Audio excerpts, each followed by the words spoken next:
Vous savez que dans le domaine religieux, on a parlé d'hérésie et d'hérétique. Le christianisme, à ses débuts notamment, a qualifié d'hérétique certaines positions sur telle interprétation de la Bible, de Jésus, etc. Bon, c'est connu.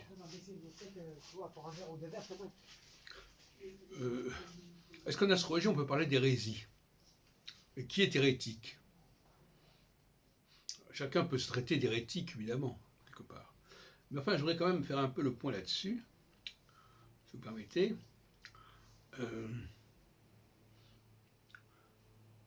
Hérétique, par exemple, l'idée qu'il ne faille pas tenir compte de l'endroit où se trouve une planète dans le ciel.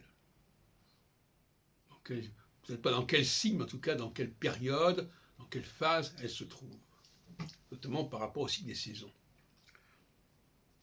Ne pas tenir compte des axes équinoxiaux et solsticiaux, pour moi, c'est une forme d'hérésie. Et alors, c'est un juste milieu. Moi, je ne suis pas favorable à tenir compte du passage d'une planète dans les 12 signes.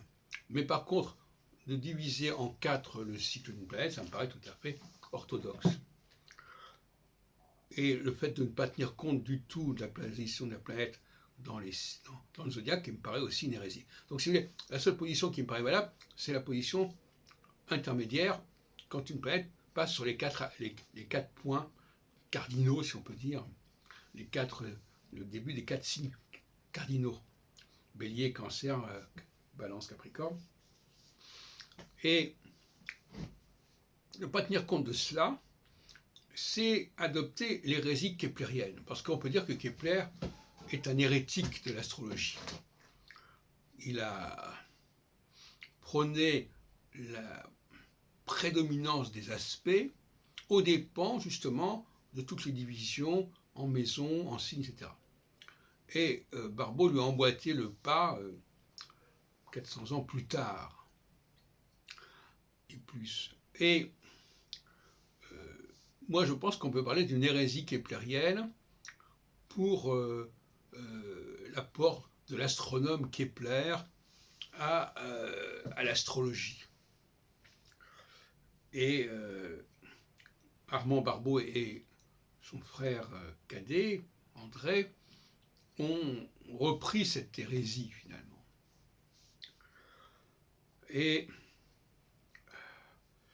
d'autre part, le monothéisme pour moi est aussi le modèle pour l'astrologie au niveau d'un monoplanétarisme, si on veut, d'une certaine manière. Et par conséquent, il y aurait une hérésie dans le polythéisme ou dans le polyplanétarisme. Et surtout quand on rajoute les planètes au-delà de Saturne, évidemment. Donc voyez-vous, je pense que cette notion d'hérésie, elle n'est pas inintéressante. De même que, est-ce que le thème natal n'est pas une hérésie?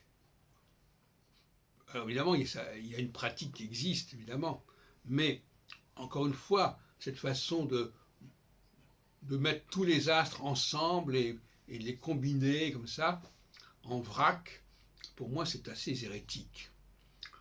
Je rêve d'une astrologie beaucoup plus simple, beaucoup plus épurée, avec une planète centrale qui passe par les axes équinoxiaux solsticiaux de façon complètement régulière et récurrente, et qui correspond évidemment à des évolutions politiques, des évolutions des mentalités qui sont en rapport avec ces phases successives.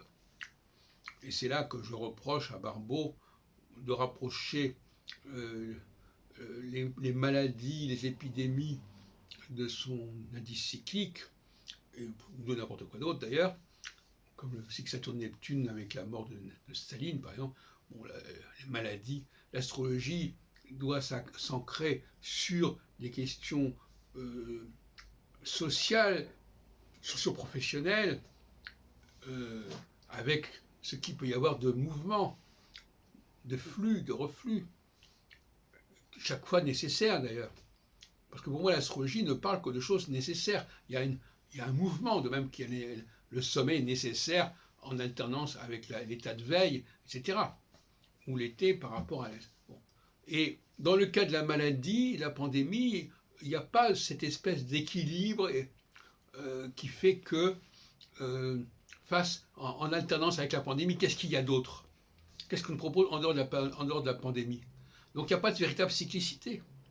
Il n'y a de cyclicité que si il y a une dualité, que si on passe par des phases contradictoires même d'une certaine manière, mais qui sont toutes, qui font toutes sens, qui sont toutes utiles, qui sont toutes dans une fonctionnalité. Et ce n'est pas le cas des maladies, bien évidemment, à moins qu'on me prouve le contraire.